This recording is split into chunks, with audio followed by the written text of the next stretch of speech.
is Governor Bobber. Like, good day, doctors. George Allen here. Good day, doctors.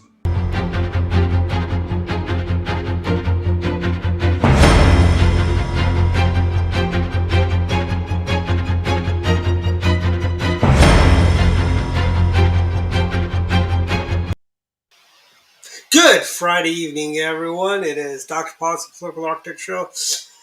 Dr. Thornton is in surgery right now, but he will be joining us as soon as he scrubs up and gets out of surgery. And Dr. Shepard is a little late, so he'll be signing a late slip. But we're here on time. We're back in home base.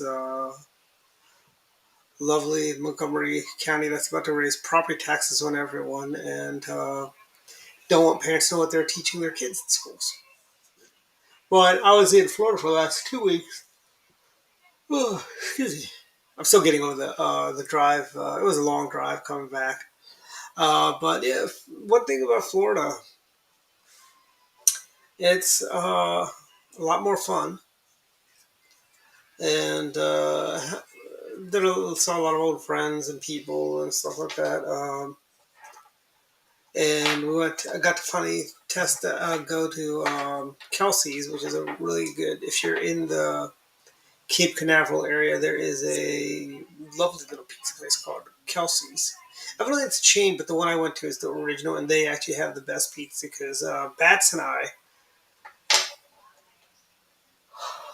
went to a different one for lunch after a NASA meeting, and it was not nearly as good. So you get together with him when you go down to Florida? Yeah, I mean, he lives like his sister lives in the neighborhood.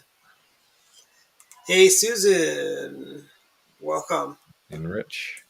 Yeah, and Rich, welcome. And by the way, speaking of Rich Collins, next Saturday they have their legislative breakfast in lovely Carroll County. I believe it's in Westminster, the county seat for Carroll County.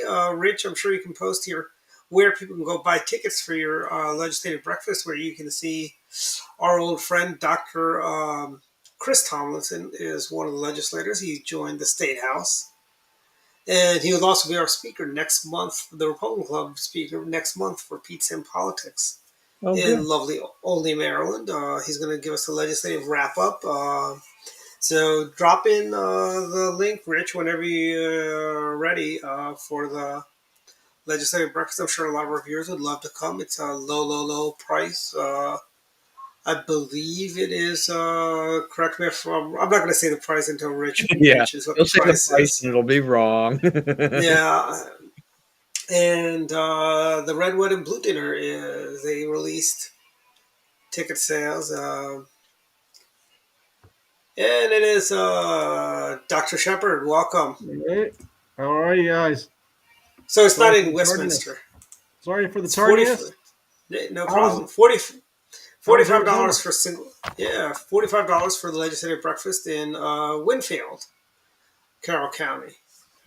I'm sure it's just as charming of a town as Westminster is, but you can meet Justin Reedy and all the rest as over there. Just talk a little about my Florida excursion. And 2 tickets for even better, 2 tickets for $85. Bring a friend. Bring a friend and split the difference and save a couple bucks. Exactly. Hey, Rich, what's the link? Where can people go to buy the tickets?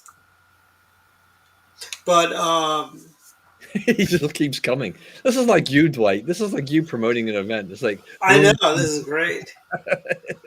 By the way, David, if you're interested, Maryland, there is a legislative breakfast in Winfield, Carroll County. Can they pay at the door, Rich? If they can pay at the door, that'd be awesome. What was it? Yeah, Carroll County is doing a legislative breakfast next Saturday if you want to come on out. Yeah, that sounds interesting. Not this Saturday, the next one. 22nd, Not tomorrow. Yes, tomorrow is that evil little day, the day that I hate the most out of the year. It is tax day. Oh, yes. Though technically, Where because it's on a Saturday, it's not actually tax day, right? I mean, yeah, the taxes will not be due until Tuesday. yeah. Oh, Tuesday. Yeah, because DC has Emancipation Day, so that's a holiday in DC, and so the IRS pushes everything by a day. Okay, that's good to know. But I just need to hit transmit.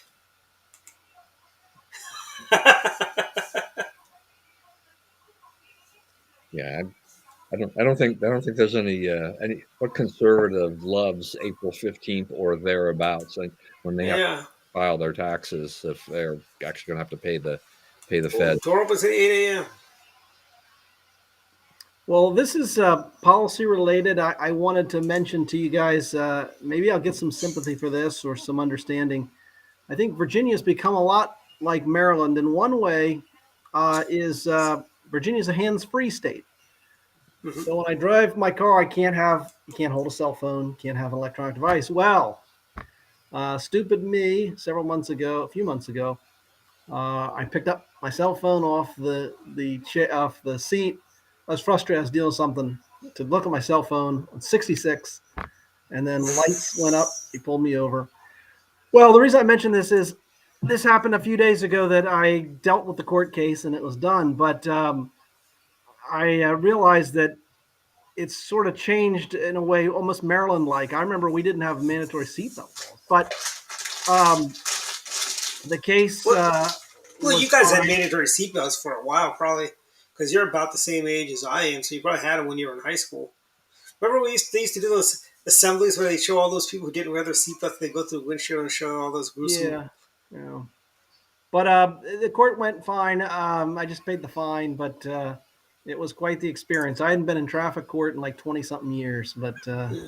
stupid me. And I got there early, and then there was this. We were waiting. They checked me in, and then I had the courtroom and so I'm sitting there, and this girl's next to me, and so we started talking, and she cute girl, but she's 21 and goes to Mason, and I realized at 21 I was at Mason, Hmm. and they got her for the same thing. She was holding herself, and it was the same officer. So we're sitting in court, and the both of us are looking around because the old. I don't think it's an urban legend. I think it's true. If the police officer doesn't show up, they throw out your case. Yep. Right.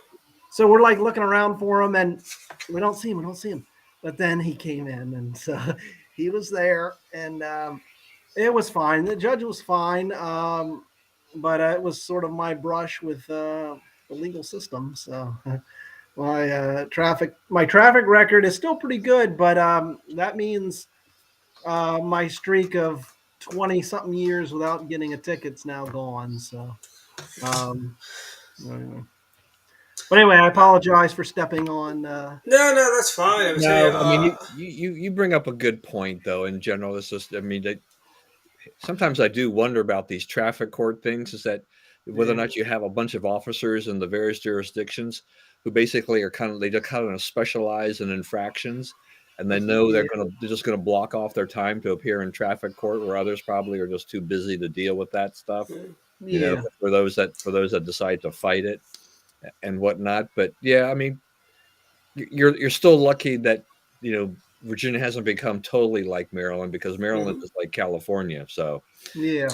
you know, And Well, by the way, I must say, it is the first time I've come through Virginia. Maybe that's something to do with the fact that I left Florence at 7 a.m., but I got no real traffic at all okay. in Virginia, and I was able to cruise on by at 85 all the way through. And I did not take the Virginia bypass this time around. I went straight through the city. I usually take the bypass because, one, I think it's a great way to avoid that Richmond traffic because it's so unpredictable. And thanks to Governor Gilmore and Governor Allen, we have that horseshoe bypass. Thanks to Governor McDonald, we have those easy pass lanes that I use. I tell you, your Republican governors have made my life so much stress free when I'm driving through Virginia. If they Yeah, could just now raise the speed limit a little bit. yeah. Well, the other thing is I got a break on that as well because I was going a little fast, but he didn't charge me speeding because there's a charge that the officers can give called failure to obey a highway sign, and it's like no points. It's like nothing really. So because I had a good driving record, he didn't, and I wasn't going that fast. I was 68 and 55, but he didn't clock me on. He didn't get me on that, so that was nice. But one other thing, the other difference with Virginia, at least this used to be the case, and I was always sort of perversely proud of it. But once I was on the GW Parkway and I didn't have my seatbelt on, so all of a sudden I'm going past, and this park police officer pulls me over. Shame on you, David. You're part of the clicker ticketing general. No, but I said ticketing it's beautiful because I didn't have my seatbelt on, and he asked me about that, and not speeding or anything, just the seatbelt. And at the time in Virginia, it's not a primary reason to pull someone over. So I said to the officer, I said, "We're in Virginia, aren't we?" I said, "Yeah." I said, "Well, you can't pull me over for that as a primary offense." Now, I think that's changed with all the other horrible things that the left has done. But anyway, I just remembered that was the last time I think I got pulled over. Well, isn't it kind of hard, on a modern day car not to put the seatbelt on because that has that ding ding Annoying ding. chime. That's right. right. Time kind of gets you as the reminder, the annoying reminder. Yes, exactly. Yeah, so that I put it on. I put it on now, but it was an older car. Yeah, it was one of those older cars that the seatbelts are like stuffed in the cushion, and you got to try to find it. So I wear my seatbelt, but anyway, it was just sort of a little bit of pride for me to say that. So, yeah, we're not yet a nanny state. Well, we are now, but yeah. I mean. Oh, you're not. You are so far not a nanny state. I mean, the fact that I could cruise through it, 85, on Monday, and no blue lights flashing up anyway. By the way, I think the Horseshoe Bypass, there are no state troopers there. I had to take my foot off the gas once. I was going well over 95 on that Horseshoe Bypass. Man. Well, speeding could be kind of serious because when I was sitting in the court waiting for my case, it's a felony. Yeah, because this kid got up and he was 20 something, and the judge told him because he was doing 95 in a 55, 91, and the judge said, "Well, do you want to ask for a continuance because under Virginia law you could get up to a year in jail." So the kid was smart to say, "Yeah, okay, we'll have a contingency." So I get a lawyer, because that they can really get you on. It's old speed. There's a lot of judges. A lot of elected people. I'm surprised they don't get rid of that. Like in Maryland, it's not I don't think in Maryland it's a felony if you're going. Yeah. I know once I got pulled over for going roughly about 85 on 95 over in Howard County, where the dip is, where you really can't tell if there's a cop down there. And I was in my Oldsmobile, and that car you just tapped the gas, and the thing flew. Yeah. I didn't even realize how fast I was going. And he goes, "Look, you haven't gotten any tickets. I'm going to say you were going 65 instead of 85, and that way it won't be a reckless driving charge and no points." He goes, appeal it. He goes, "Fight it. I'm probably not going to show up. I got more important things to do than show up. Just waste a day in court. Yeah. So just do that, and they'll throw it out." And I'm like, "That's awfully nice of you." The worst speed trap, and they got rid of this in Falls Church. I got nailed on this, and then I had another friend who I reconnected with it also in college got nailed on this. When you go 29 into Falls Church, the speed limit, once you cross into Falls Church, it drops like 10 miles an hour. Oh, yeah, that's, who's that? Courtesy of Don Byer. Yeah. So when you come down on the Fairfax and you're going 40 something, and once you go up the hill and then you come down, cops right there waiting for you because you're still going to be going about that fast, and you crossed into Falls Church, speed limit dropped, and they nailed me on that. That was when I was a kid, but they got rid of that. They have not done that. I noticed they're not there anymore. So some judge probably told them, "You got to stop it."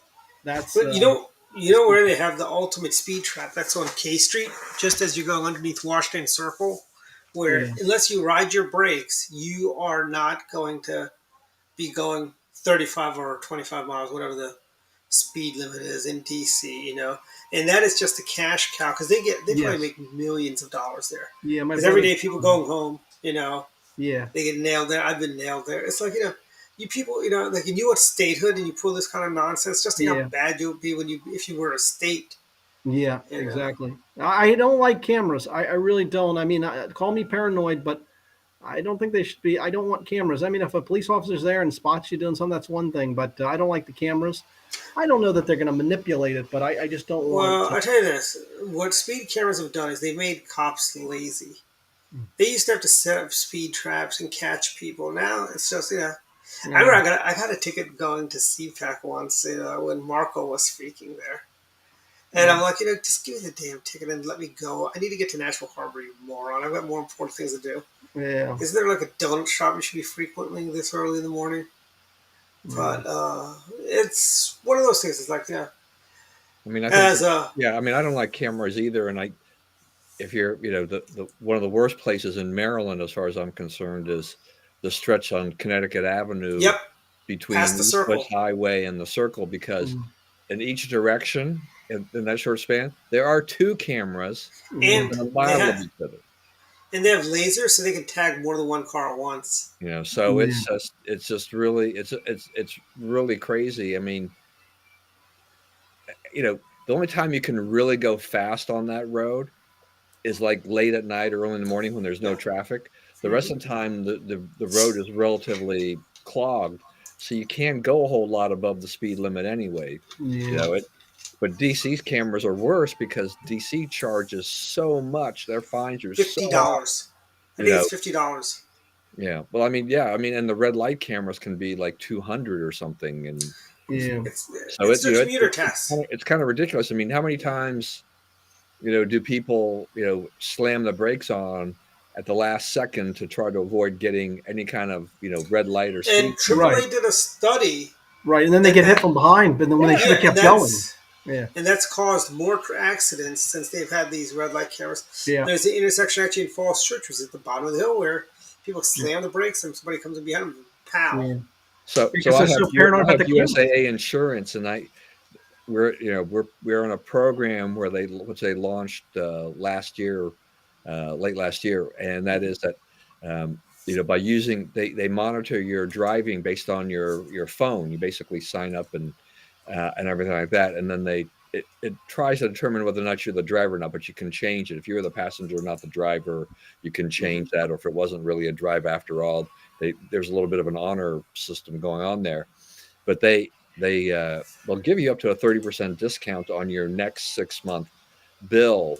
Once after and you have to drive a certain number of miles, whatever it is. If you're not driving very much, you'll probably get like 12% discount. But if you drive a Mm-hmm. decent amount, then you can qualify up to 30%.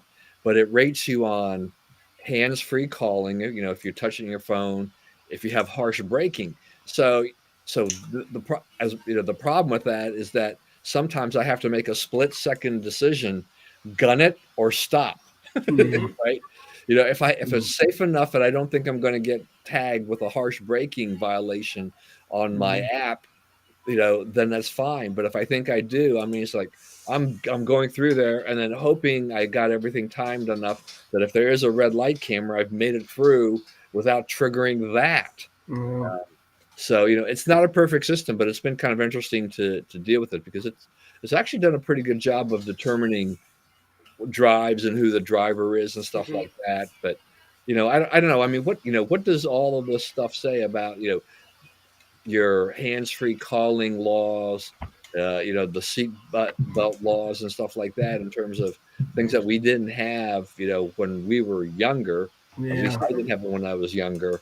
Uh, You didn't even have car seats when you were younger, right? yeah, we Right. didn't have car seats either. Is this something where the governments, have said, they have given us kind of a nanny state that, because we don't have the common sense enough to do these things on our own, or what is that? I mean, I'm not, I have mixed opinion, feelings about the whole hands-free thing, because I realize is that doing anything on my phone is a complete distraction. Yeah. Mm-hmm. You know, That's true. And it's still even when you're on the hands free, Yeah. you are distracted. I mean, I have Yeah. actually You'll still be dragged once. looking at it.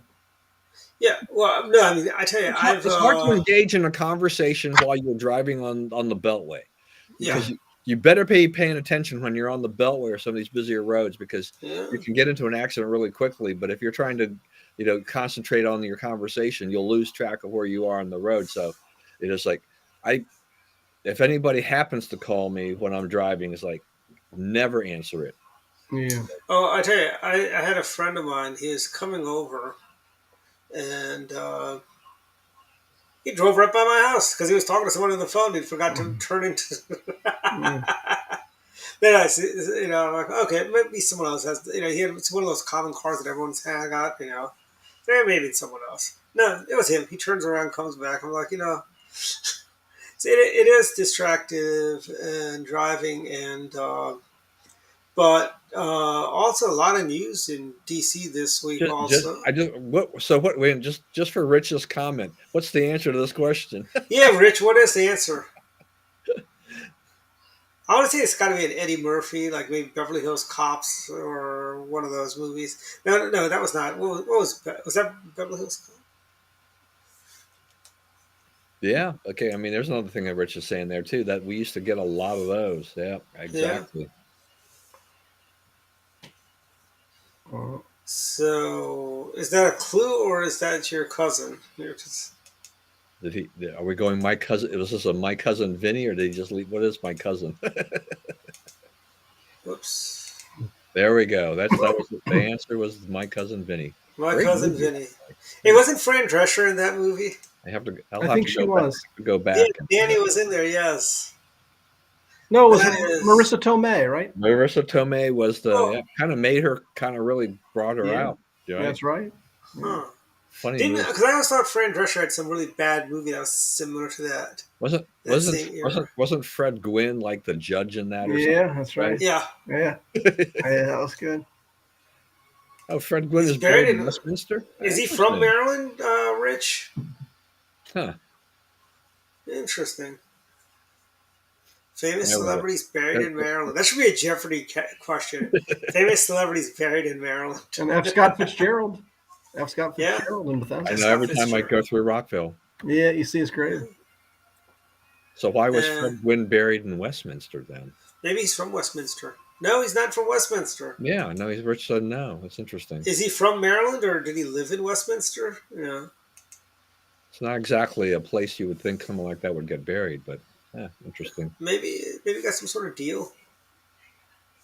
Well, I think F. Scott Fitzgerald's related to Francis Scott Key, another Marylander. Yes. Mm-hmm. Petey the dog. And Man, what is all this nostalgia trivia stuff here? well, I tell you, Gwen had a farm in Westminster. There you go. We got some of the smartest viewers That's on good. all of YouTube. Look at that. I've learned a lot here just about Fred Gwynn all of a sudden. I didn't know he was from Maryland. I didn't know there's a Maryland connection. Yeah, his wife's from Carroll County.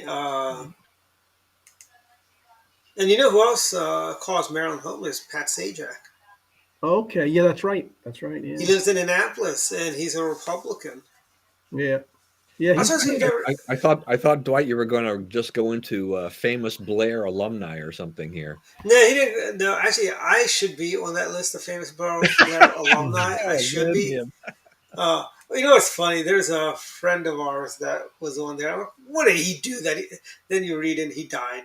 I'm like, is that how you get onto this list? You either die or, we had Severna Park is where he lives. Throw in Goldie Hawn, Connie Chung, all these people, right? Yeah, Goldie Hawn. Also, Karen Chetry. She was actually a year behind me over at Blair. Fox News early. She used to do the week. She was the anchor for the weekend show before Alison Camerata. Ben Stein, that's right. Went to Blair. Also, Dwight Patel went to Blair. Marcus Alzona. Lest we ever forget that. Marcus Alzona, our the guy that sends you your tax bill, went to Blair. Yes. My mother was from Bethesda. My mother. Did she go to Whitman or WJ? She went to Catholic school in Chevy Chase. Maybe Our Lady of Lourdes, maybe, or I think that's Immaculata. Immaculata. I want to say that's the same. That might be the same school that Brooke Learman went to. Who says our new comptroller, by the way, David? Did you know in Baltimore City, trees fight crime? I didn't know. No, I didn't know. Yeah, that's from our brilliant comptroller. Who wants to? Peter French. It wasn't French show, right? No, not Peter Franchot. He retired, Okay, that's what and I wondered. Brooke Learman just got elected to the role of tax. We should just call it let's call them tax collectors. Yeah. Well, French show But wasn't too bad, was he, for a Democrat? he was a crazy, wide-eyed liberal from Tacoma Park. He just played the conservative, All right. Because I remember when he was in the state house, he was crazy. He was Oh, a state really? senator. Yeah. Because I want to say he was there back in the old NET days, and I remember I said something. I remember somebody was saying, because I remember Paul mentioned him. I guess he was on the cable. He was on some board also that regulated cable channels, and he basically was preventing NET from getting onto Montgomery Cable before it was Comcast. Okay. But it's one of those crazy things, yeah, Walter Johnson. That's right. School's name. School's name for him. And of course, my favorite Marylander, or one of my favorites, and one of my great heroes, H.L. Mencken from Baltimore. Yes. Mm-hmm. I've been And to his Cal house Rip. in Baltimore. Oh, really? I didn't get to Cal go Rip. in. It was closed, but the then wife allowed me to go. We're in Maryland. She wouldn't care about seeing Mencken or wouldn't care about anything about him. But Mm-hmm. I wanted to go to 1524 Holland Street. That was Mencken's address. And I went, and it was closed, but there's a cardboard cutout of him in the window, and you can stand. I stood by the window. Menken's house. That's pretty funny. But he was great. Terrific. You know who else? What do you call it? Is also from Edgar Allan Poe, another right. famous Marylander. Yeah. Babe Ruth. Babe Ruth, yes. Babe Ruth. Nobody, they actually want to name Camden Yards Babe Ruth Field or something like that, which I thought was that's heresy. That's right. That Hollywood-loving liberal who murdered a Republican, John Wilkes Booth. Yeah, John Wilkes Booth from Harvard County, right? Yeah. His house is still there. His boyhood home, I think Booth's boyhood home is still there. It's funny. The state of Maryland, it's run by Democrats, so they still preserve John Wilkes Booth's boyhood home. But yet, Spiro Agnew's boyhood home is now a Subway. Yeah. In Rosedale, Maryland. Well, the Booth family was rather distinguished and famous. The Booths go way back to England. In fact, Tony Blair's wife, Sherry, is a Booth. And apparently she and John Wilkes Booth have at least one ancestor in common. They didn't talk about that, but yeah, she and Booth have one common. So strangely enough, as you mentioned that, today is the anniversary of when that's right. Booth actually assassinated Lincoln. Lincoln's assassination. Yeah. I think Booth was just, insane, really, there at the end. I think he saw himself as some sort of Shakespearean character. I don't want to say. I want to say nothing as much has changed with actors and actresses in over 100 years. Frankly, we had when President Trump was elected. Who was it? Who was the actor that said, when was the last time an actor shot a president? Yeah. It's like they glorify this. They glorify the Hollywood left glorifies the assassination of Republican Abraham Lincoln. Because we all know they're all secretly William Jefferson fans. I know. That was Chris Plant's line this morning. Jeff Davis. They also like William Jefferson too. Jeff Davis. That was Chris Plant's line. I don't know if you ever listened to Chris Plant, but I do. I listen to Chris all the time. He mentioned the anniversary and said, Democrat shoots Republican president. Yeah. He counts John Wilkes Booth as a Democrat, I guess. So. He was a Democrat. I mean, he was for the Confederacy, and what was the Confederacy? Hotbed of Democrat politicians. You know what I read years ago? John Wilkes Booth had a sister. Her name was Asia Booth. Mm-hmm. She was devoted to John Wilkes. She loved him.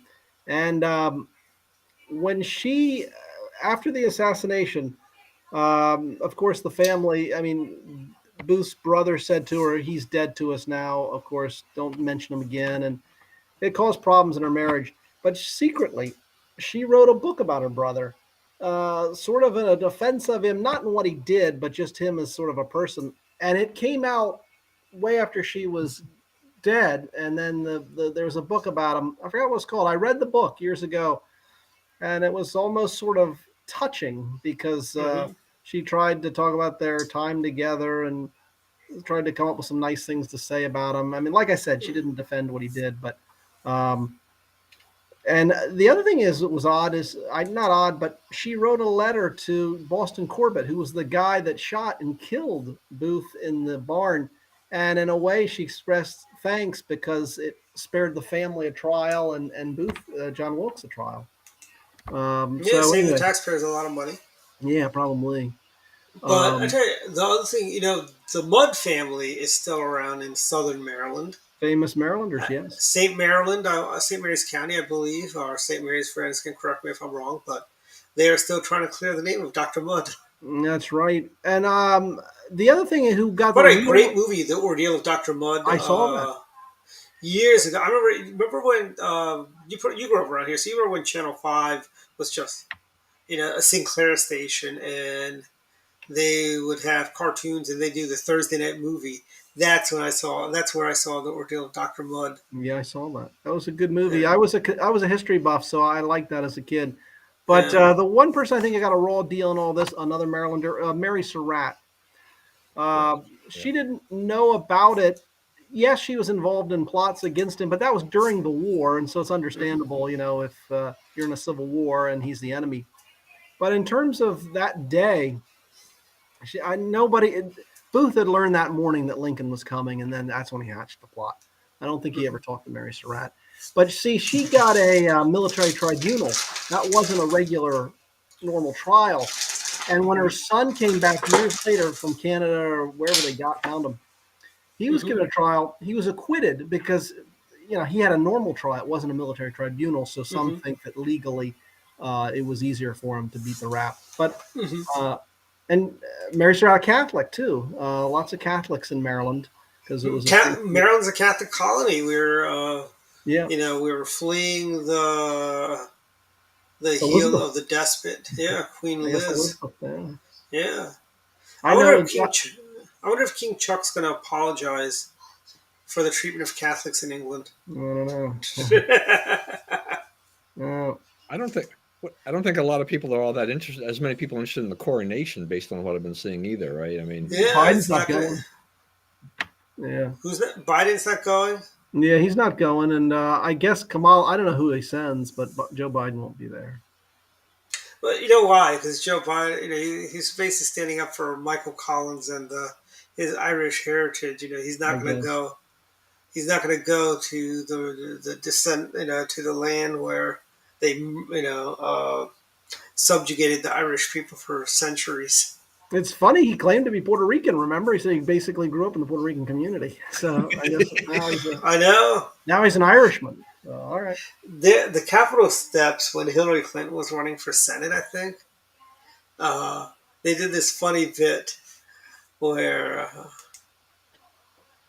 it must have gotten lost in the mail because, U.S. mail, they're raising the price Even of if stamps. you were invited, would you go? Yeah. If I got a free ticket, if someone's paying my way, I guess so. Yeah, all expenses paid. Trip to. Plus, when am I next going to go to see a coronation? I mean, that's not well, I think with you're still young enough, and King Charles is old enough. There's still maybe another one in your lifetime. Yeah, I mean King Chuck, his high cholesterol, high fat diet of tea and crumpets, with a lot of butter. Yeah. But what's really funny?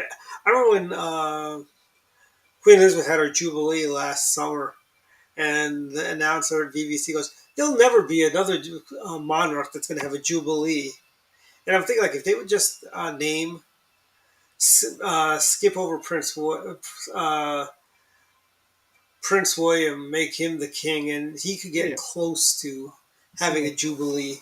I thought that's what they were going to do.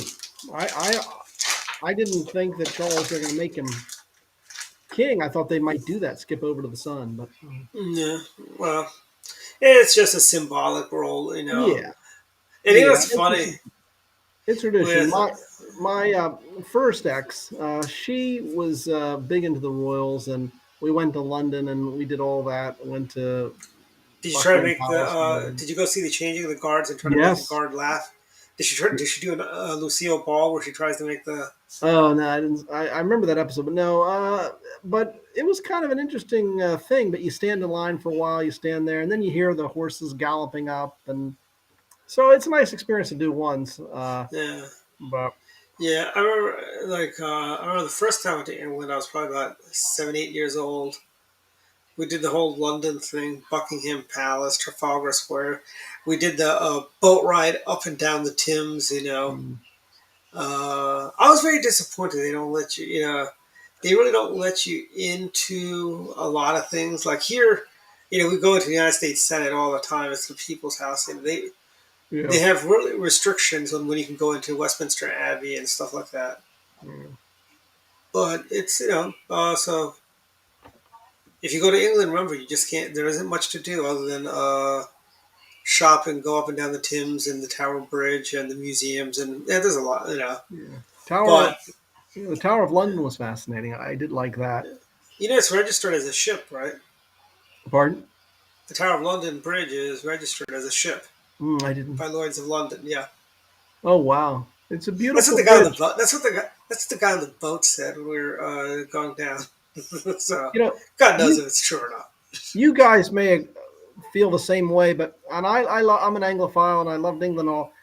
But when you're in and I haven't traveled much, but when you're in a country and it just dawns on you that you're in that country. For me, what it was when I'd been in England for a day and or so, and it didn't really quite dawn on me until I saw Big Ben. And then Hmm. once I saw Big Ben, I realized, oh, I'm in London. And same thing with the Tower Bridge. Once you see that, Hmm. I'm in London. So Yeah, I mean, I remember flying into Heathrow, right? mm, And we flew Empire Air, aka British Airways. As I refer to the United Kingdom as the Empire, like the Klingon Empire. yeah, Um, but I remember back then, what happened is Heathrow. I guess they had too many planes. They didn't have enough gates for. So we got out on the stairs and we got on buses, and I couldn't believe it rained for the first week in England. yeah, yeah. I mean, Well, it's like, what's there?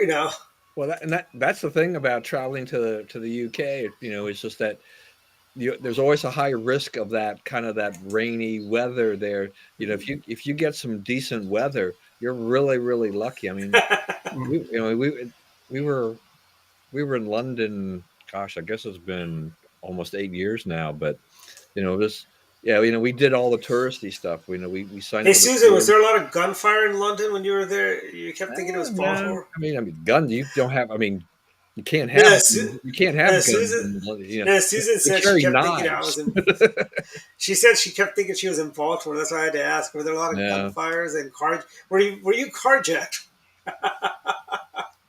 well, but I Rick. mean, we went to Shakespeare's home and stuff like that, and we mm, did all Uh, that and a whole bunch. I don't even remember which castles we went to besides Windsor and and going down and watching the changing of guard at Buckingham Palace and stuff like that. But there's Did you so go many to Stonehenge? castles there, and then we went up to Oxford, and it was all. I think it was all very interesting. It gives you another glimpse. I mean, if you think about Harry Potter and you go up to Oxford and you go into these big halls and you're like, oh, this kind of reminds me of Harry Potter or something like that. All of a sudden floats Oh into yeah. your head, about all these different things. Or you walk by, 10 Downing Street, and you're like, oh yeah, well that's kind of interesting. Also, mm, that thing where they mentioned where Churchill was during the war. I mean, they had the yeah, whole I've been there. underground thing. Yeah, That was really fascinating.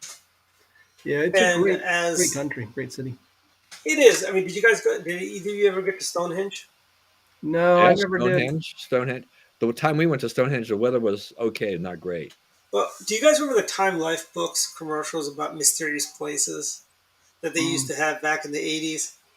okay, maybe. There were a Yeah. gazillion Time Life commercials back in those Well, days. I was like 8 years old. There's one where this guy took a coat hanger and shaped it in the shape of an Egyptian symbol and pointed it at Stonehenge. And he was shocked and woke up like 5 days later, 100 miles away, right? Mm, So I snuck a coat hanger there with me. I did the same thing. Nothing happened. Mm. Shocker! Time Life was pushing the people that write Time magazine was putting out fake news. But Time Life used to do this other series with witches, and then they'd always end with this woman go, "How do you know we don't exist if you don't know what we look like?" And yeah, I thought it's always amusing. I think. I Yeah, I mean, think one other thing that I'd love to go to France's. Susan's pointing out, though I think I'll wait until the demonstrators finally have mm, petered out for their stupid pension protests. When mm, they stop, yeah, it's like come on, retirement age is only going up to 64 from 62.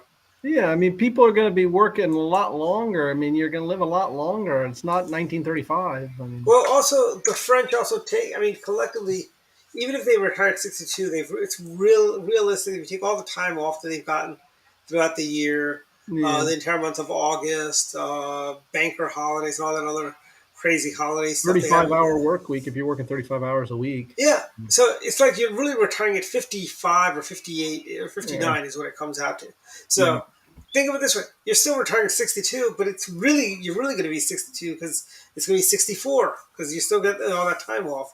yeah. And Yeah, I mean, lifespans are a lot longer. I mean, it's one thing, I mean, just kind of like when Social Security was set up, is that lifespans are pretty short, and they really didn't, how many people were going to collect Social Security, when from the time it was established, right? They didn't, it was rare to live to 65 back in the day. Yeah. And so I could, in one sense, I could understand having these, what will now are considered kind of lower retirement ages. But if people are living to 85 and 90 years old, there's a lot of those people. The average age is what, Mhm. 77, 78. Throughout most of the world. Why is going from 62 to 64 such a burden? But it's ingrained in Europe, is to have these short work weeks, as you mentioned, Dave.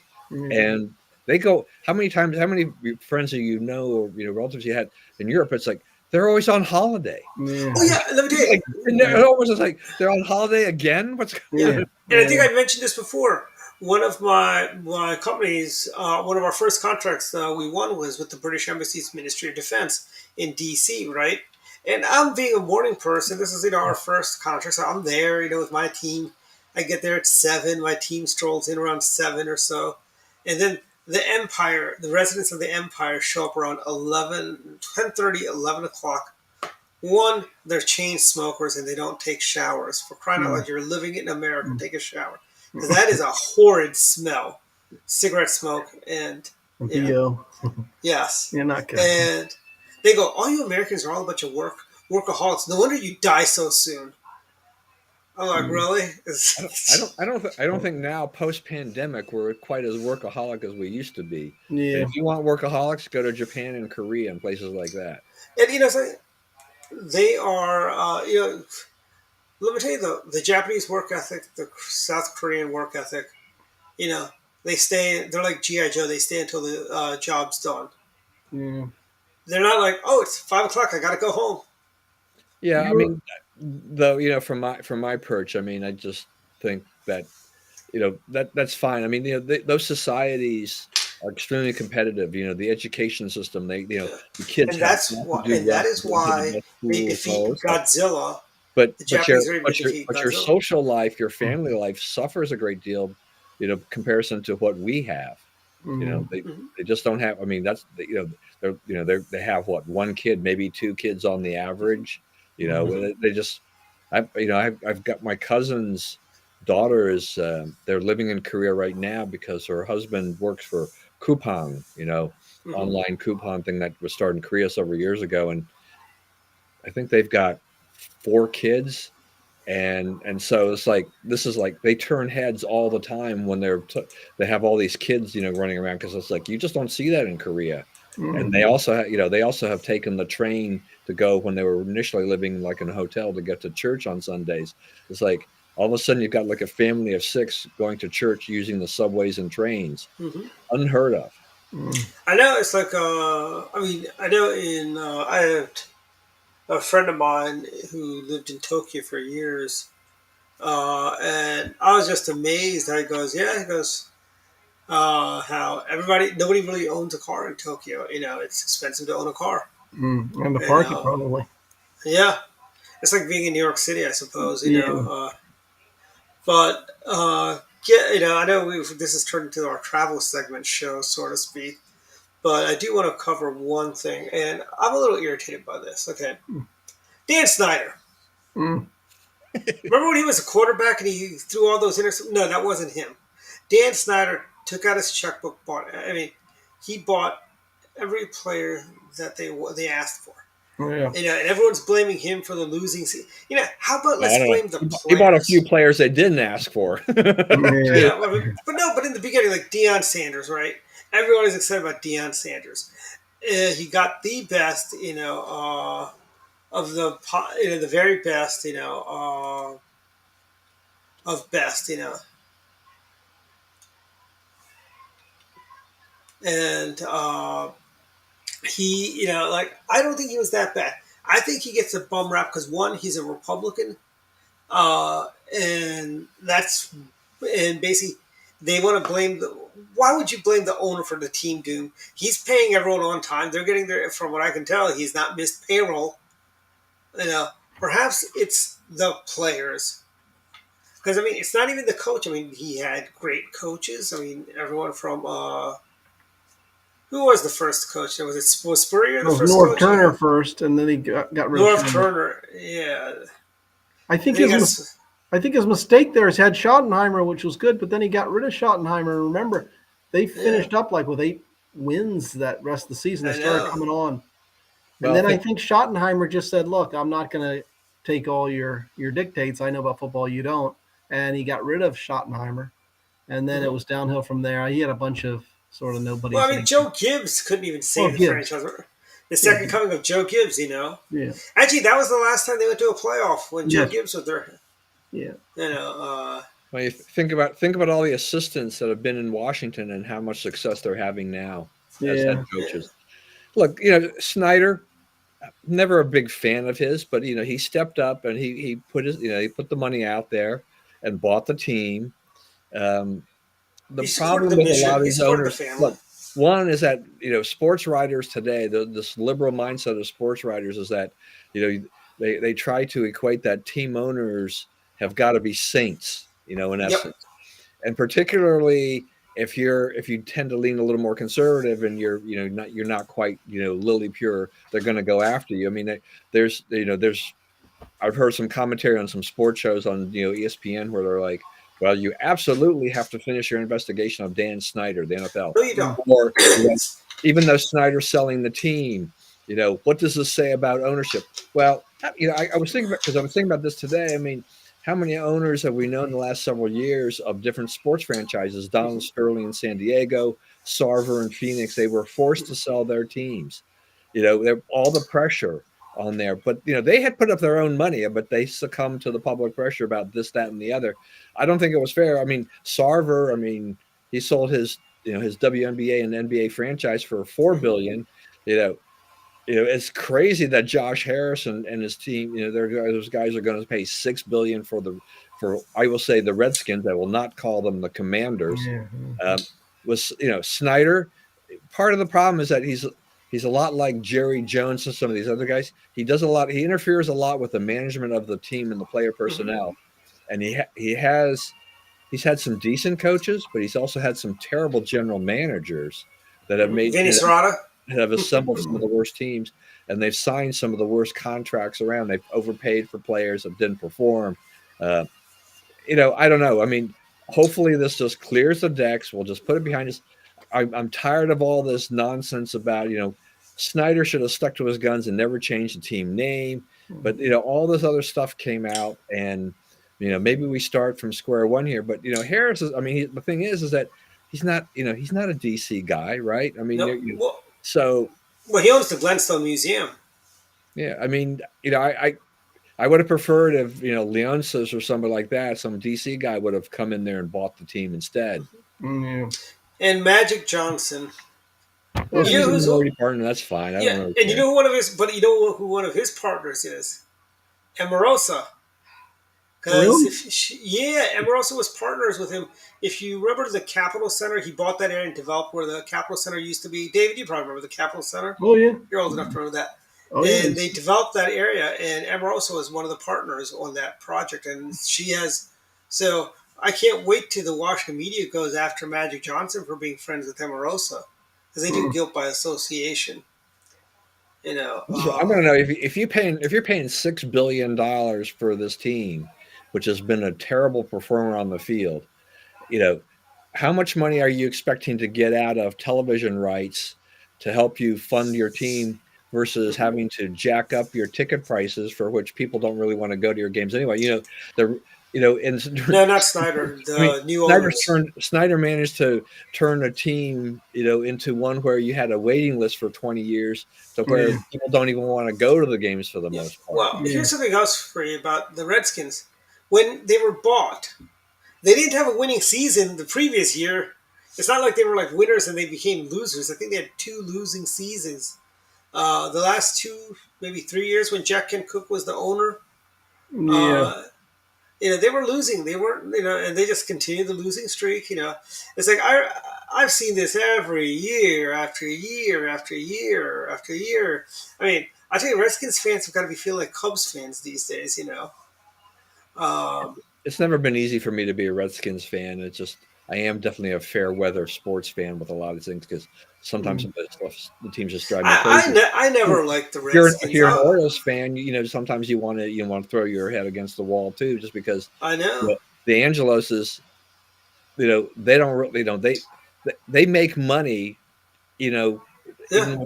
even with a lousy team and a low payroll, because of television rights and all these other things that Orioles magic. have That's income. what it's Orioles You know, magic. and they've actually now put a halfway decent team on the field, but Yeah. over the off season, they should have opened up their checkbook a little bit and signed a few other pieces to really make a competitive team, and they didn't do it.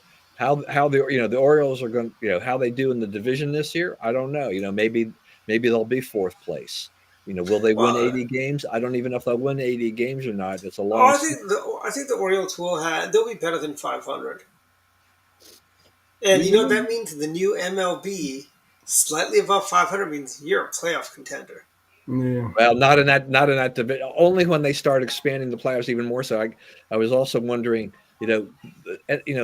all these sports leagues know that you add more teams to the playoffs, you make more money. But Yep. at what point in time does it get ridiculous in terms of how many teams do you need in the Is playoffs yeah. before it's like that you're basically sending all your teams into the Yeah. playoffs? Why have a Is it the regular end? season?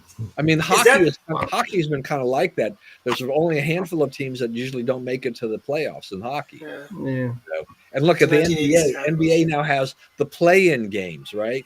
It's all about money. Hmm. Yeah.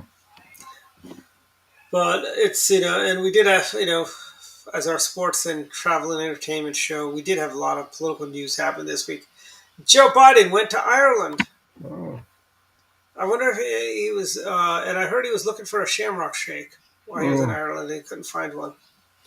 But Yeah. I saw he took his sister and his son. I wonder if he's going to get a job working for Irish energy company, making a lot of money a month or something Yeah. like that. And then we had the indictment last week, which we kind of touched on, and And didn't Biden let it slip that he's running? yeah, I think so. He's Uh, gonna. He's I heard a clip of it, but in the interview, he was pressed. I forgot by who, but they said once you announce, and Biden just got frustrated and said, "Well, I'm going to run, but I'm not ready to announce right now." So he Mhm. basically announced. Yeah. So I mean, and something the Democrats are all going to line up right behind Joe Biden when he runs. They're all going to get behind him, and he's going to be the greatest thing since sliced bread. And as Yeah. Mark Levin would say, what makes sliced bread so great? What's so great about it, frankly? Yeah. I think I just Well, paraphrased the great one, but they yeah. have to stop the big bad orange man, and if they think Biden can Well, do it, actually, I really hope, by the way, I really hope Ron DeSantis is our nominee. yeah, I I tell you, agree. Ron agrees with me on fixing Social Security, raising the retirement age.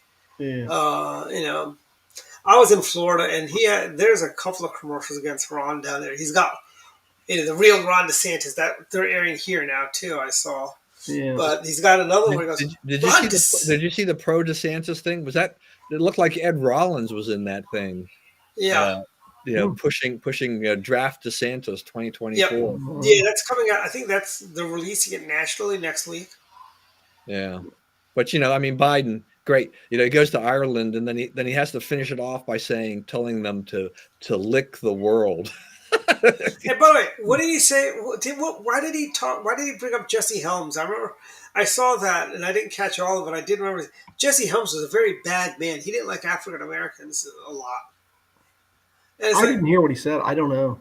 He said that because I remember there was a clip. I want to say it was either on the Five or the morning show on Fox. They had it, but I think it's kind of funny that they're going on about like, why are you attacking Jesse Helms? He's been dead for over 20 years now. Yeah. Yeah, I agree. It's like, what are you going to do next? Beat up on Strom Thurmond? Yeah. But yeah, he's an odd one. Yes, he is. Guy. And we got tax day coming up. Taxes are going up. Well, inflation, they say, is cooled a bit, but I mean, it's still high, but it's at 5%. It's still higher than it was. It's still higher than it was January 2020. All right, Dwight. I wanted to look this up on Jesse Helms because I didn't see this. So this is what he said, talking about Jesse Helms. He was a very conservative guy who was very, very not very crazy about African Americans when he got here. He was always had to fight. So I guess and one day I was going into the United States Senate, and Jesse Helms said some terrible things about Ted Kennedy and Bob Dole, Republican leader.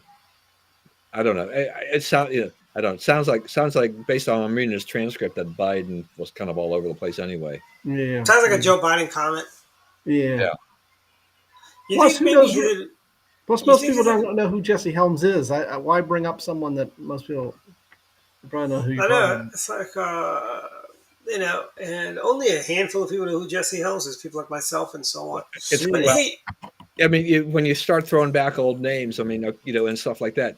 This goes back to the entertainment world. So, the Donny Osmond's brother, one of his brothers, Merrill Osmond, is actually going to be here with his wife, living in D.C. for a year, because they have been called by the Church of Jesus Christ of Latter-day Saints to serve a church mission at the Washington D.C. Temple Visitor Center. Right? Okay, so. Us slightly older people, we know the Osmonds pretty well. But I have a bunch of young people here in the house, and one of them was saying last night, so I hear there's a celebrity coming to the visitor center, they're 18 to 20 years old. I'm like, yeah, look, your parents and your grandparents know exactly who they are. Yeah. I think you should find on YouTube. When they walk around DC wearing their church name tags as missionaries, I have a feeling that they'll be somewhat, even with the name tag, they'll be somewhat incognito because people in here, there's so many other things. They're not going to focus on that, right? If they're out west or places where the Osmonds are, the big thing still, that's a whole different matter. But it's just kind of funny. It's like, the generation gap is like, who are they? Do you think if Donny Osmond or Maria Osmond were doing a mission here, would they be? I think young people would know who they are. I think. Well, my wife told me yesterday because I couldn't remember this. She said she remembered when Donnie got married. He apparently came to church in our church ward at the time. Really? Are they from? They're not from Maryland, are they? No. And I don't know what the what all the occasion was that why that was. I'm thinking like, okay, I don't even know when Donnie got married, but it's like, why don't I remember this? Was I not there that day? I remember Pat Buchanan's sister coming to our ward, our church one day to stop. She stopped in to visit, but I don't remember the Donnie thing, and I'm like, this is well beyond me. I know there was a movie called Going Coconuts or something like that where it was Don and I think his sister was in there where They were playing brother and sister. They went to Hawaii, and That it was sounds like one of fun. those crazy '70s, early '80s type movie where she's got this necklace. She goes, I think they're trying to kidnap her. She goes, they're probably trying to get her for the necklace. He goes, don't be stupid. Nobody cares about your stupid necklace. And having the necklace was the key to open something that opened up a treasure box or something like that. But Hmm. I think they but I tell you, if you were to put together an Osmond family reunion, I think the church would make a lot of money for a fundraiser that way. Yeah, And I think Marie is very pretty, but politically, I don't think she's that conservative. is she not conservative? I mean, I think she said that's a few things that were. I mean, it was just anti-Trump. I don't know, but I think she said some things. Yeah, well, I think there are a lot of people in Utah that are not too crazy about Trump anymore. Yes, yeah, that's But I tell true. you, we also, like the other big news this week is the leak. You have this gamer on Discord leaking. How does the Air National Guardsman have access to Yeah, he's this like stuff? what, 21 years old? Yeah, Yeah, yeah, that's like true. I mean, it's like you wouldn't give him the keys to the liquor cabinet, would you? No. Yeah, apparently he It's had high credentials. I don't know. I haven't really figured out why, but I guess he did. He had a lot of stuff. yeah. Does this mean that Discord's executives are going to be called before Congress and say what's going on there? It's like Yeah, Congress loves to go after these tech companies. Mm-hmm. yeah. I don't know about Discord, but I tell you, I've thought about setting up a Discord page for the club or for the show, but I'm like, it's too complicated. It's not complicated, but it's like too much work to get people to follow you and stuff like that on new platforms. You know, I don't know. There's so many things, so many ways to communicate, whether internally or externally. mm-hmm. Now, I can't, I just can't, keep up with it. I'm like, look, I'm just going to stick to the handful of The big things, three. and just not just worry about the rest. Mm-hmm. Yeah.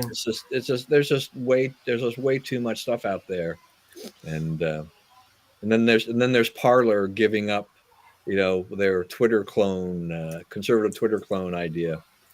I mean, Mm.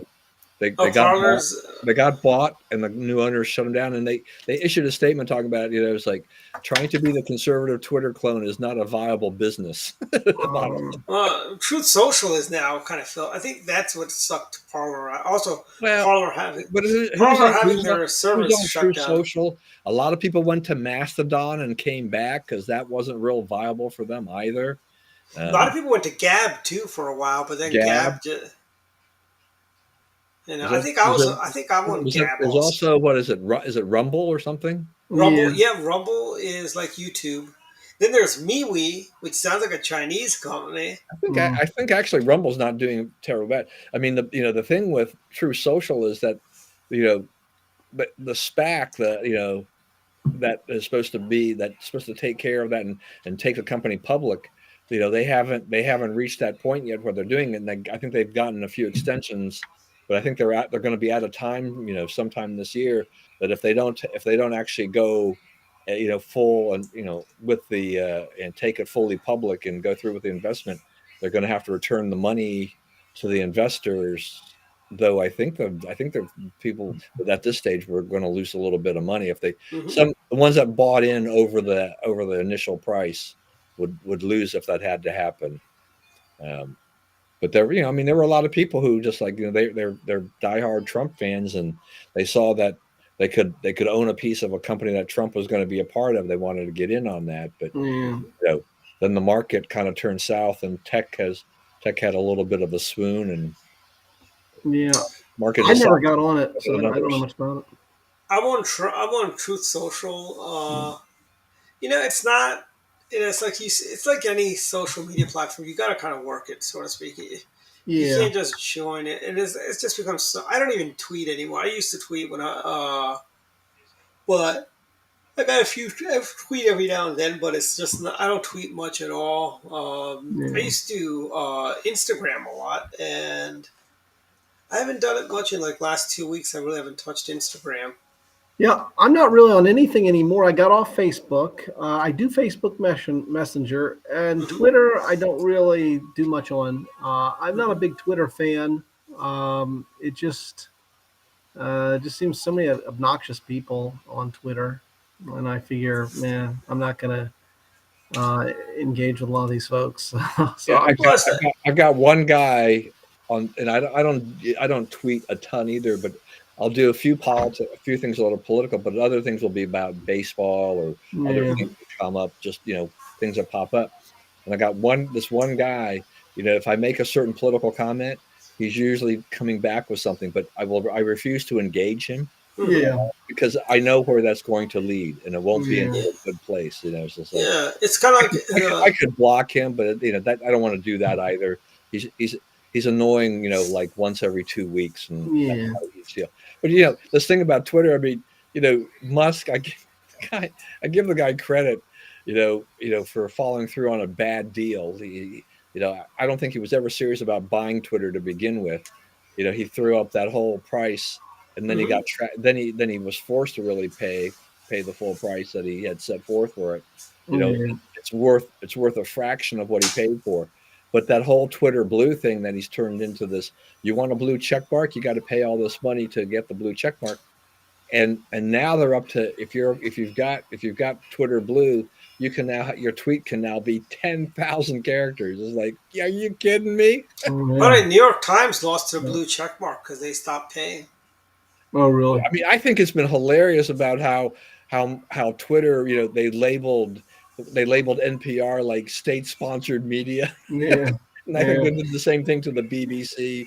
They And are. I mean, yeah. well, They are. BBC literally they is. and, I and mean, they changed NPRs to like government funded media, and NPR's like, well, we get less than 1% of our funding from government grants and things like that. Well, so I mean, technically, it's not really incorrect, right? I mean, if yes, they're getting any money, they're still being funded in part. yeah, Yeah. And plus, So NPR is like, they won't tweet anymore. Their Twitter accounts there, but they haven't tweeted yeah, they after. want it it's both ways. On one hand, they want to say, well, we're not state media. We only get a small percentage. But then when they go to Congress, they say, we got to survive. You got to give us money. Yeah, we're losing money, or we got to lay out. We can't have all this yeah. money. I'm Yeah, yeah, sorry. You got to give us What? more taxpayer money. What? Hello, yeah. yeah. What's the big NPR show? Click and Clack or whatever. Is that the big NPR show? The car guys, Click and Clack or something, or Clack Click I Maybe. or don't know. whatever. I mean, I haven't listened to NPR in ages. It's like, Yeah. wasn't Diane Reeves on NPR? She was, I yeah. think She's so. retired, I believe. So, See, Diane Reeves could make it on a real network if she wanted. Yeah. Here's the thing: NPR, PBS. I mean, PBS is just, it's like, they're like always. They used to only do fundraising a couple times a year. They used to show quality programming like Doctor Who and so on. Now, what do they show? They're showing a bunch of nonsense on PBS these days. Yeah, they're always promoting something, Oh, really. Click and Clack retired forever. Oh, man. Susan, were they on NPR? Susan Baker. Were they on NPR? I think they were. I think that's what they were on. Because I remember. But I mean, PBS, NPR. I mean, why are taxpayers funding Big Bird? Frankly, I think Elmo can survive on his own on the mean streets of Sesame Street. Oh, yeah. He's Yeah, not I going to be agree. homeless. He's not going to Yeah. have to move in next to Oscar the Grouch. Yeah.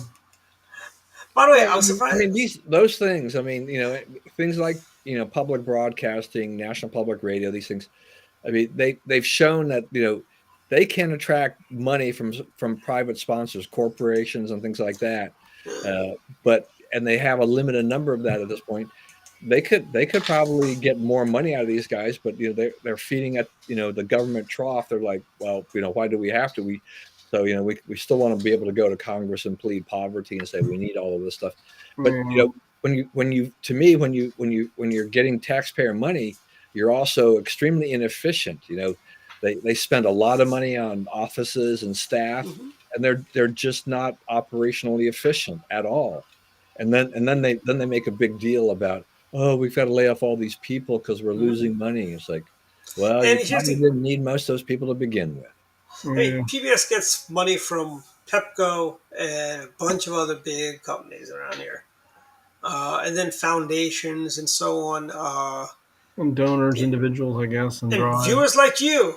Viewers like Right, you. viewers like you. They've got a whole Yeah. bunch of those. I mean, like You get a Nina Totenberg tote bag. Yeah. Oh, that's NPR. there's no shortage of liberals who will donate money to save the likes of NPR and PBS. Okay, Yeah. Yeah. But are you we're telling me actually. that George Soros won't kick in enough money to help doing something like that? Hey, Didn't he also bankroll Air America? I think he did It probably. Yeah, was the leftist talk radio thing. yeah. That went really well. Yeah. Remember, Al Gore had his own TV network. Remember? Yeah, That's but yeah. Gore turned that into a financial bonanza. Oh yeah. Funded Because he by. sold it off to Al Jazeera. Oh, that's Yeah. okay. Wasn't that funded by Joe P. Hyatt of the Hyatt Yeah. Legal? Hyatt was part of that. Yeah, And they got Keith Olbermann to be on the show. yeah. One of the on the network. I like Mark Levin's name for him, Keith Overbite. Yeah, that's right. My favorite is the and Michael Savage first said this about John Bolton. He called him the Walrus because he got. Hey, was Michael Savage on NET, by the way? I don't think so. No. I seem to remember him being on NET. Unless you confuse him with, remember John Lofton? That's it, John Oh, Lofton. John Lofton was the crazy man. Yeah, he was. He was. I saw that firsthand. He was going. He had the gun show, right? Was that his show, the gun one? I don't know. He had a show where he'd bring on liberals and they'd come on and he'd be debating them. But John Lofton, when I was just a kid, I mean, basically as an intern, and he was going off on our friend Jackie Mitchell on something. Jackie, really? I think it was Jackie, and she's the nicest person. She is. Nicest person. But Lofton is just giving her crap about all kinds of things, about how he wants this done and that done. And I just remember thinking, no disrespect to him because he's passed away, no disrespect to the dead, but I just remember thinking, this guy's a jerk. I mean, come on. I mean, does he really think You're not the only one who thinks that. Oh, yeah. But only one who can talk to people like that at NET is Paul Weyrich. Yeah. Because he's done his time in the conservative movement. You know? And but I looked up Lofton. I think he passed away. Unfortunately, the conservative movement has its more than fair share of kind of cuckoos and wackos and whatever. Remember Notre Trulock? Remember him? Who? Notre Trulock. He was a whistleblower. Okay, sounds familiar. He worked for Free Congress for a while. I think he also worked for AIM, right? Yeah, he worked for AIM. Yeah, he definitely grifted my dad. He was on 60 Minutes, so that's what Okay. My father at one point was, he thought that Notre would be a good successor to run AIM. Oh, wow. At that point, which I had no desire really to do any of that stuff. I didn't want to step in my father's toes. I thought, like, that doesn't make any sense to me. And then Notre kind of disappeared with one of our new, and he still had we had a fairly new laptop we had given him, and then he had gone off on some, and we never heard from him again. Oh, wow. But I still think Notre would be a better leader at AIM today than what they have right now there. But Judicial Watch was handled his cases right during the time that Larry Klayman was running Judicial Watch. Yeah, I mean, the years of Larry Klayman running Judicial Watch was like every morning there'd be like 5 faxes from Judicial Watch. This lawsuit, this lawsuit, this lawsuit. Even Notre Trulock, what he did was that he confirmed to us later on, what we had suspected for the longest part of time is that Klayman was great at filing lawsuits. He just didn't work on most of them to actually see any of them through. Yeah. It's all about the headlines. File these cases, and you make enough noise, and people lose track of whether or not you've actually done any work to actually move the case forward after the filing. Yeah. Remember, what do you call it? Larry was a regular on NET also. Yeah. Larry Klayman. Yeah, he used to. I mean, there's a lot of. I mean, I tell you, my favorite picture that they had in the hallways was Bill Lynn and Brad Keena holding a Molotov cocktail. Yeah. The Capitol built in the background. I tell you, today that picture would probably put him on some list. What was it that Bill Lynn is sort of controversial? Yes. He and we'll talk about that after we go off the air. Some of that controversial stuff, Hey, I will say this about Bill Lynn though. So Bill wrote a piece called "The Origins of Political Correctness," Uh-huh. and for years, it was the most widely read article on the Accuracy in Academia website. It Oh, would really? just Okay. would continually be right at the top all the time. Was that the one on the Frankfurt schools that he did? So it was like we were just amazed. It's like he wrote that thing, and even 5 years later, people were still reading it. And they kept popping up on our most popular read articles. We're like, what is the deal? Yeah. Yeah. It was a good piece, but it was just like we were just kind of surprised that something that had been around that long was still getting that kind of play. Yeah, that's pretty good. That's pretty good. Yeah. All right, Dwight, we're way into overtime here. Yeah, we're in extra innings. Yeah. So Rick no, I mentioned don't. Leonard Leo. I knew him at the Federalist Society. Yeah. Leonard Leo. Yeah, I thought of Leo Udrudy from Free Congress days. A nice man, very influential. Leonard Leo. Very Leonard influential. Leo, definitely, yeah. Say that What's he about him. doing these days? I don't know. Anyway, so we're at final thoughts. So we'll start with you, Dave. Final thoughts. Well, my How's your book doing, by the way? Doing good. I spoke the other night in Alexandria. It's a small club, but they seem to like it. Mhm. And I've got a few engagements coming up. I'm going to be in Newport News. I'm going to be in Frederick County, and so Frederick yeah, County, Virginia, or Frederick County, yeah, Maryland? Frederick County, Virginia. So they're going to have me speak. So that's good. So that keeps me going, keeps me optimistic, and I'm looking forward to the baseball season. So I'd like to go see the Nats very soon. I understand they're playing the Orioles, I think, coming up in a couple weeks. So Dwight, maybe we and Don, maybe we should consider going. Yeah. We should get a bunch of tickets and get a Dr. Politics section. Our fans to come out there, Dr. Politics meet and greet at Nationals Nats Park. Yeah. Exactly. I haven't been in years because I haven't been on in years either. Because my former wife is not a baseball fan, so I'm not going to go alone, right? You're going to go alone. That's the thing too. I mean, my wife couldn't care less about baseball. My kids do it, and I was out in Arizona and I attended spring training games with my oldest son. But that's what it is. I have to find other people. We should do a Dr. Politics event at the Bay Sox Stadium one day. Maybe do a live broadcast from there because you can actually get a box, rent a box pretty cheaply there. And I'm hoping they have decent Wi-Fi so we can do a broadcast from there. Yeah, you'll look into that, Dwight. That'd be a great thing to do. Yeah. But any other thoughts, Dave? Your final thoughts? No, but I hopefully this will be a good year, and hopefully the Nats will do well. So we'll see. The Nats will be the Nats. I mean, I don't see how they're going to improve until we get new ownership. Team, the whole thing about the learners trying to sell the team, I think has frozen the team now. I mean, why are the learners trying to sell the team? It's a profitable team. Why are they just selling because they don't want to pay the death tax when old man Lerner dies? I don't know. I thought he just died. Did he die? I did not. Oh, I didn't realize he was sick. That's a joke. Didn't he just die? I don't know. Mark Lerner died. Huh? Mark Lerner died. No, Ted. Ted Lerner. Okay. The Mark Lerner's still in charge over there, but I mean, because then I want to find out, will we get a new owner, that'll be like, maybe Dan Snyder should take that billions, or do we get somebody like the Angeloses? No, I think Dan Snyder should take the billions he's making off the Redskins sales and buy the Nationals. Yeah, that's never going to happen. They wouldn't approve him.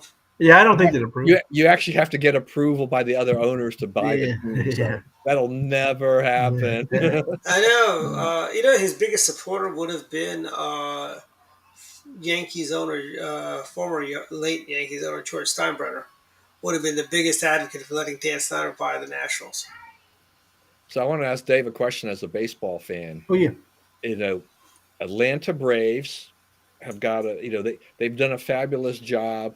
They've been locking up a lot of their young players under multi-year contracts. And then you have the Rays, who are off to a super hot start, but they have a different philosophy. It's kind of a money ball in a different version because they have the third lowest payroll, but they're Yeah. very successful. Yeah. Is one system better than the other? Um, I don't know. I don't know. I mean, it's. I think it's true. You just can't buy championships. It Yeah, seems to me because if you look at historically, all those years, Yankees. I don't know the last time that they won a World Series, and they've always had. it's been quite a number of years now. It's been a while. Yeah. So no, I don't think money alone will do it.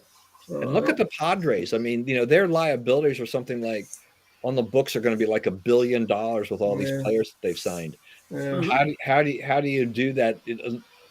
Are they going to get one championship out of this? Are they going to be able to get there? I mean, they were like 7-7 so far, and they have yeah, spent a ton of money.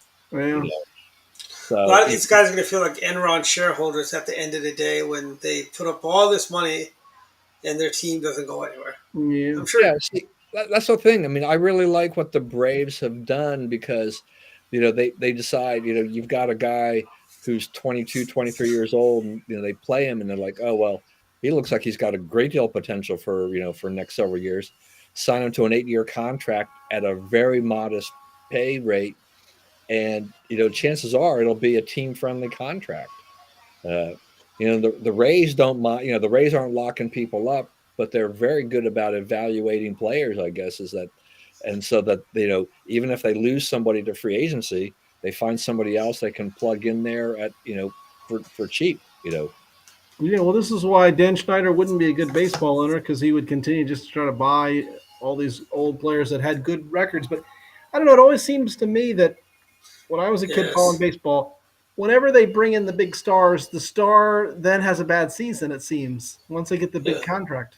So, I mean, do you remember rotisserie baseball? Was that your era? Were you was that thing, or was it transition to fantasy football, fantasy baseball? Do you remember rotisserie league baseball at all? not so much. No. Where you'd actually be able to do trades and stuff. It's basically fantasy baseball or fantasy baseball.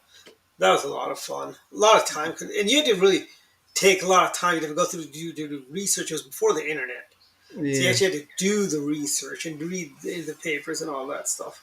Yeah. And that's when I learned the Washington Times had a much better sports page than the Washington Post. Hmm. But yeah, And who reads a physical paper anymore? Hmm. I actually just for fun, Hmm.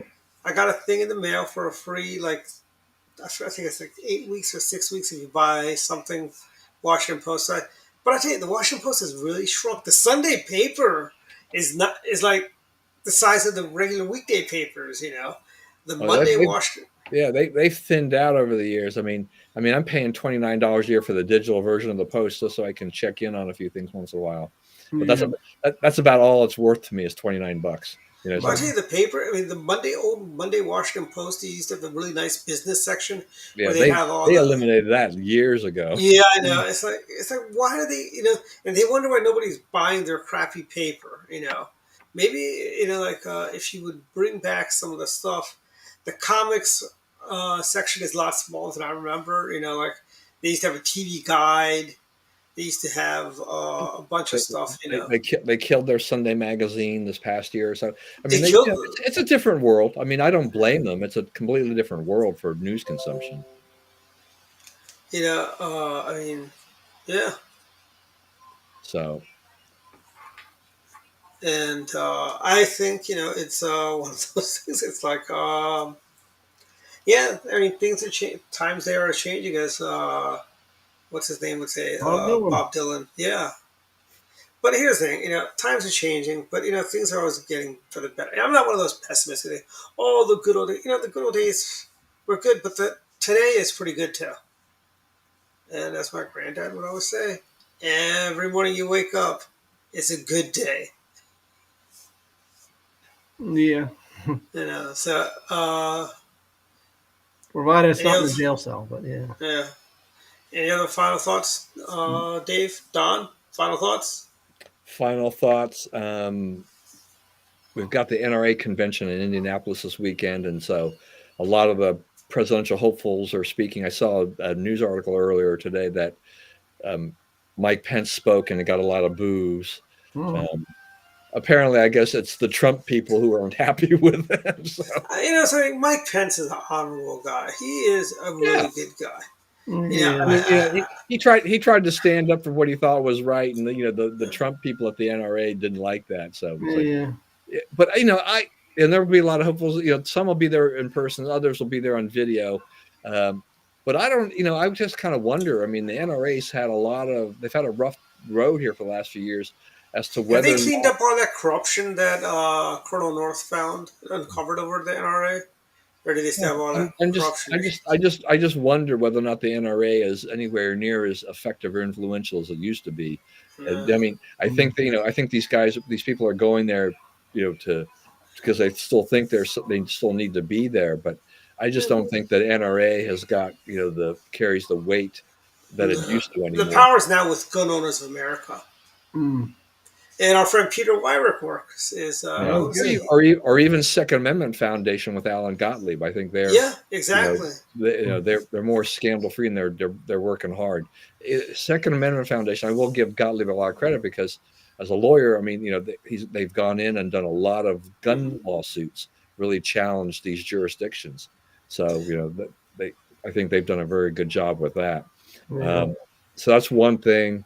I love this whole thing about Ro Khanna and the Democrat Phillips, this guy, calling for Feinstein's resignation. Mm. Now, there's she's she had some shingles and she hasn't been able to participate, and so Khanna. I mean, there's an agenda with Khanna. I mean, he's like the chair or co-chair of Barbara Lee's Senate campaign. Yeah. So he's trying to angle a way to maybe get Barbara Lee in there sooner rather than later. But for the Democrats, it's going to be kind of a crowded field because Adam Schiff and others are running too. I don't think Adam Schiff would be very pleased about that. I think they're willing to wait until Feinstein's term is up, unless something else happens. And I don't think she's likely to resign. I think she's hoping to get back to work at some point. But I don't. It's interesting now. The Democrats are like, we need. We're a Democrat short now. And we need that vote for certain things. We can't get certain things done, which I'm fine with. Yeah. Yeah. Yeah. Californians could have had Matt Fong as their senator. I remember They that. voted for that crazy old woman. Yeah. Those were crazy old. But I don't think Feinstein is quite as annoying as Barbara Boxer was. Oh, That yeah. is true. That is true. You know what's funny? Dianne Feinstein, I think she's gotten more conservative in her old age, so to speak. Yeah, probably. Or There were some things, yeah, you could kind of agree either with that them. or the Democrats have just gone further to the left from where she Yeah. is, that she looks. It kind of goes back to our Scoop Jackson, Joe Lieberman, Zell Miller, Democrats, even Paul Simon, the senator from Illinois, or Paul Yeah. Tsongas for that matter. Yeah. Yeah, it almost makes you miss the old time liberals. Mhm. Yeah. Almost. Yeah, I mean, let me tell you, these liberals are not liberals. They are. The progressives, the Bolsheviks. Yeah, exactly. Let's call them what they are, Bolsheviks. Yeah. Or Trotskyites. Both just as bad. To quote Dr. McCoy from episode 1 of Star Trek: The Next Generation, where he thought Data was a Vulcan, and he goes, "No, I'm an android," and he goes, "Just as bad, just as bad." Mm. You know, Yeah. but All right, and the I fun have stuff. just one last thing. It's just the Biden administration's proposal to tighten up tailpipe standards, starting with the 2027 car year. All part of that whole move to make force everybody to buy EVs and get rid of gas cars, internal combustion engine cars. But I mean, I realized today, I'm thinking like, holy cow! It's like, they wanted what, 50% of the cars sold in America to be EVs by 2030. That's 7 years away. It's like we're Yeah. not even close to having the capacity to do you know, this. And how many people can afford an EV? People are having a hard enough time affording a regular car. Yeah, that's Crazy. true. But you know how many EV stations I passed on my drive to Florida? None that were Yeah, easily but the accessible. Inflation Reduction Act is going to take care of that because we're going to pour a ton of money into this.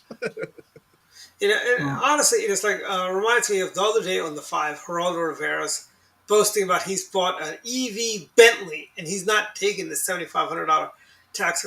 I mean, does he even listen to himself? He has bought a There's an Bentley. EV Bentley.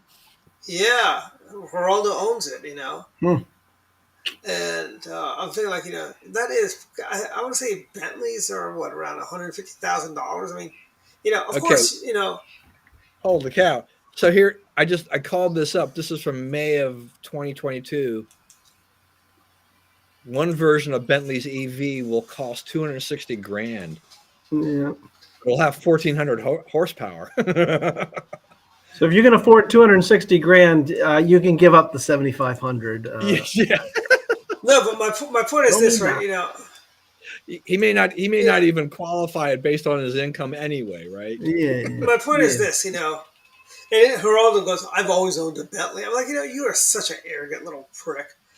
Liberals like you who can, Yeah. basically talk about buying Bentleys, want Yeah, McDonald's workers don't to mince your words there, Dwight. buy an Don't hold me EV. back. No, really. Will a McDonald's worker or an Uber Eats driver be able to afford any of these EVs? Yeah. No. I mean, yeah. I couldn't You afford know, anything like that. my Yeah. view is I Two hundred am. sixty thousand. That's the price of probably a small house somewhere in Texas. Yeah. Yeah, you can buy a house in Florida for that much, if you don't want to be near the big cities, or in Georgia, that's like you can buy You can multiple probably buy a house houses. in Fort Lauderdale for really cheap these days, right now, I know, because it'll be just underwater. So a little wet, get to yeah. It's like I luckily beat the raffle on a lot of this stuff. It's like when I was down there, sunny every single day I was there. And when I was driving back, it was dry until I got into Georgia. And as you know, yeah, South Carolina, yeah, Georgia, yeah, around South Carolina, I guess, the Georgia South Carolina line. Started raining and traffic was horrible before the rain, which I guess I'm happy that during the rain there was a bad traffic, getting to Florence. And I must tell one of our viewers, Dr. Trot, if you go to Florence, there's a brand new cookout that just opened up next to the Comfort Inn I stay at over there. And their Oreo milkshake is awesome. Mm. And it is almost as good as a Shamrock Shake. Actually, it's probably better than a Shamrock Shake, actually. oh Oh, breaking Shamrock news. Shake's great. Well, I mean, by the way, I had the Culver's version of the Shamrock Shake. It was really good. I And have. Culver's I've gives you got the to get. big I've got to get straws. to Burger 5 because they said that their mint shake is. It was supposed to be off. They were supposed to end it on Monday, but they're going to keep it on the menu for a little while longer. Good. Where is Burger 5? There's one in the Rio, and there's Maybe one at that'll be and there's one at Pike and Rose. that may be my reward for finishing my tax, hitting the transmit button on my taxes. I should say. I just need to hit submit. You know, because everything's been done. The accountant's already done everything. I just need to send it to the leeches. Well, you're running out of time. I know. We got time. Don't wait. Time is on my side. And any other thoughts, Don? No, that's it. Right, we'll wrap it up and end it all. Yeah, my final thoughts are one. If you guys go down to Florida, I was down in Florida last week and the week before, and I must say, first time since I was working on Ray Kroll's book, I went to a flea market in Florida. It is a different world. I saw Trump flags for sale, Trump shirts for sale, a lot of Trump swag. I even saw toy guns for sale. Oh, I know, it's like you don't see those every day. I remember water guns. We used to have water guns. Yeah, they didn't. I think Joe Biden was to ban assault style water guns too. Oh, yeah. And but it was like I enjoyed. I actually found some interesting things. As you guys know, I like to collect old Matchbox and the Hess trucks and stuff. I found a guy there now selling Hess trucks for like 20, $30. They weren't even. I thought they were maybe knockoffs. Though they were the original ones. The lights and all that still worked. One of them doesn't have the oil drums in there, which I was thinking about it now. Why would Hess be transporting oil drums in a tractor trailer semi opposed to a oil tanker? But anyways, flea markets is like a little bit of Americana. I may actually have to drive up to Baltimore just for fun to go to the flea market out there. It's just a little bit of Americana. And I think in the Biden economy, a lot of people are resorting to selling stuff at the flea markets to make extra money to pay for their groceries or their gas. But that's pretty much it for final thoughts. And go Orioles. They are solidly in third place. All right. And you know something? That's good enough for me. That is good enough for me. Good night, everyone. All right. Until next time. Good night. Great We'll seeing see you. you. See you guys. See you guys later.